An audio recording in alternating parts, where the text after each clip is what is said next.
The hype train's in motion, isn't it?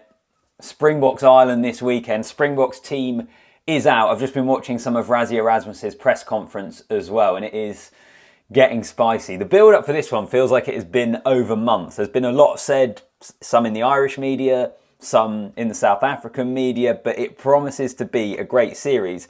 And the team, as I say, released yesterday. What does it tell us about this test match? What does it tell us about the Springboks approach?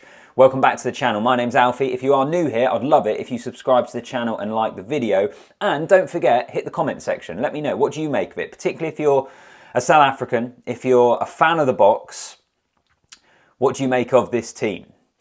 Because this is it. This is what they've gone for. Not too many surprises, and it is strong and it is experienced. That is the top line headline, I think, from all of this, which is probably what we all expected. I don't think anyone expected there to be huge changes or loads of debutants in this side, because this series, against the two-time world champions back-to-back, against Ireland, who have been the best side in the Northern Hemisphere over the last few years. They're the number 2 ranked team in the world against the number 1 ranked team in the world. This is full-blooded, two heavyweights going at each other and trying to knock each other out. And so the Springbok team is a reflection of that. It's strong and it's experienced, and it's very, very similar to the team that won the Rugby World Cup final at the back end of last year, which, as I say, I think is probably what we all thought, right? And what it also says to me is it's a side that is almost picked for knockout rugby. Even though that this is a test series, it is a reflection of the quality and I think the type of game we're going to see. This is going to be as close to a World Cup final, a World Cup knockout game as you can possibly see in a 2-test series. And I think we will see a game plan to go along with that. It will be so interesting, that first penalty in kickable range, 40 to 50 metres, what do they do? I think they quite possibly go to the boot of Pollard and you start building a score. And I just can't wait for it. I can't wait for it. Elsewhere in terms of the squad, 3 players that didn't play in the World Cup final. As I say, it's packed full of players that did. Steenkamp on the bench, Salman Murat and Sasha Feinberg Umgonzulu. So the interesting thing for me, I think, is the front row replacement there in Steenkamp. We saw Umkunu play against Wales. We know there's some injuries there as well. The likes of Trevor Nyakane isn't there.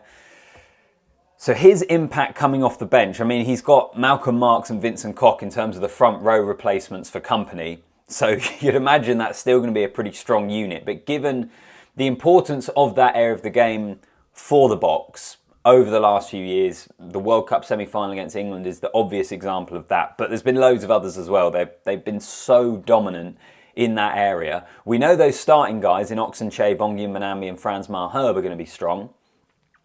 What does Steenkamp bring in that area of the pitch? Let me know in the comment section. I think also what Ireland do in terms of selection for the front row is going to be really interesting. Because Andrew Porter is brilliant, but the drop-off, I think, behind him, if he picks up an injury early in the game, I even wonder if they will try and get Porter to play 80 minutes. I think that's a possibility for Ireland as well. So that front row for the Springboks, keep an eye on it. Murat as well in the second row. I know, again, they are missing other players. Maybe that's part of the reason the door is opened here for him to get that chance. And Sasha Feinberg Umgonzulu brings us on, actually, to no Manie Libbok. So Rassie Erasmus said that Manie Libbok not selected because they went with a 6-2 bench split. And ultimately, Feinberg Umgonzulu gives them option at 10, options at 12, options at 15. He can play multiple different positions if they pick up an injury, which just reinforces, I think, the importance of versatility in the modern game generally. I think we're seeing a lot of other international teams go down that route.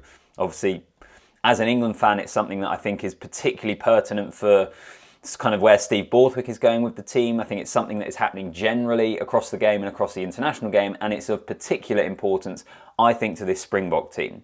Because even Marco van Staden, he's an open side, he can play 8. Again, something Erasmus mentioned in that press conference. I think having the ability to play different positions, Grant Williams we've seen pop up on the wing, can also play at scrum half, is so key to this team. Which also brings me on to the fact that whilst I mention I think we're going to see a kind of a game pretty close to a knockout game at a World Cup just because of the quality of these two teams, this is also a South African team that can play in different ways. I still think back to that World Cup quarter-final against France I was there at the Stade de France for that. The first half in particular was just a ridiculously high quality game of rugby.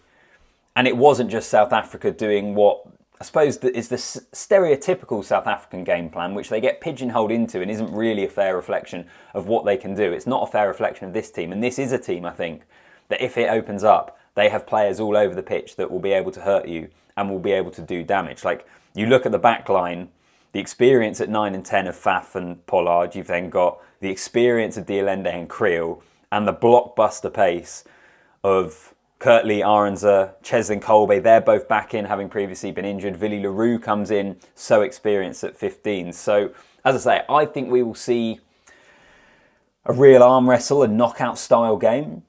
But they can play in all sorts of different ways, this South African team. It's so exciting. We'll wait and see what Team Ireland selects, because I think that is going to be fascinating.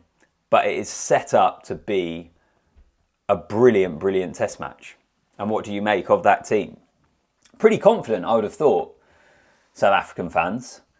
It feels like they're in a pretty good position. It is a massive reflection of the quality and depth of the injuries they have, kind of, Kane Moody, Damian Willemse, other players as well that miss out. But actually, it's still a pretty strong looking team. 6-2 bench split. They have admitted it could even go to 7-1, depending on what happens later on in the week. So, options all over the place, but it is strong and it is experienced and it is as exciting a two-test series I think we could possibly hope for. I just hope, my only reservation is that Ireland are in as strong a place as possible. There is a feeling that missing Jamison Gibson-Park, he's so key for them. As I say, the kind of strength in depth at loose head behind Andrew Porter. I just hope we see as good an Ireland team as we see. Andy Farrell actually has done a really good job during his time with the Irish of just always being competitive. And there was that series against the All Blacks when they ended up winning in New Zealand, where they lost the first test, they were up against it. There was a feeling of this was going to be a really difficult series for Ireland, and they came back and won it. So I think they had the character to make it a great series. I just hope it lives up to the billing. So let me know, what do you make of this Springbok team? How do you see it going on Saturday? Make sure you like the video, make sure you subscribe to the channel. See you in the next one.